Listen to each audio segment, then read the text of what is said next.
Michael Martin Carrucan was the fourth child of Peter and Hannah, born in Eltham in 1866. In 1891, at the age of 25, he married Margaret Maggie Lynch at St Thomas Aquinas Church in Clunes. He was 25, she was 23. Maggie Lynch was from Clunes. Her father, Thomas Lynch, was from County Clare, like her new father-in-law Peter Carrucan. Her mother, Margaret White, was from Dublin. After the wedding, the couple came to Kew and lived at 16 Derby Street. Michael had a range of jobs during the tough depression years of the 1890s, but he was never known as the hardest worker. At one time, he was employed to cut grass at Xavier, a Catholic school in Kew. It is said that the staff would have to check on him frequently to see that he was doing the job. Maggie was not content to survive on the odd jobs that Michael was meandering his way through. She had drive and ambition, and could see an opportunity to supply the produce required for horses, backyard chooks, and other animals that kept the city running in those days. We know that they had started the business in at least 1897 from the rates notice for 209 High Street that they were renting. We will explore the M. Carrucan produce business further in a separate chapter.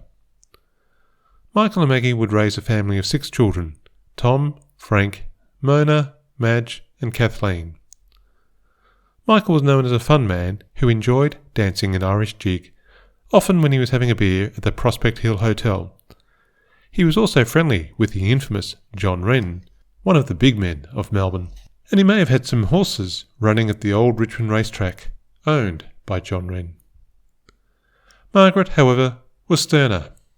Maybe she had to be with the fun-loving husband. But there was also stories of her running a soup kitchen during the 1930s depression and making sure that there was some casual work for her brother while he was one of the many unemployed men at that time. Now we can hear from Michael and Maggie's grandchildren, Anne, Peter, Estelle and her husband John, speaking in July 2021, nearly 70 years after Michael and Maggie died. 6 months old. I think that Dad had an enormous drive in him, and he must have got that from his mum, because his own father was more casual. Yeah. Going up the pub every night. Yes. Not grandfather. No. He liked to dance, and he loved the Irish songs. And Grandma was the money. She was the money person. She was the tougher lady. And she was the one who started selling the birdseed, apparently, when little bags of birdseed, and they sold it. And she kept the family going. So she had to be tough. Yes, she was tougher. We always thought the Lynches were a bit hard. Yes. Yeah.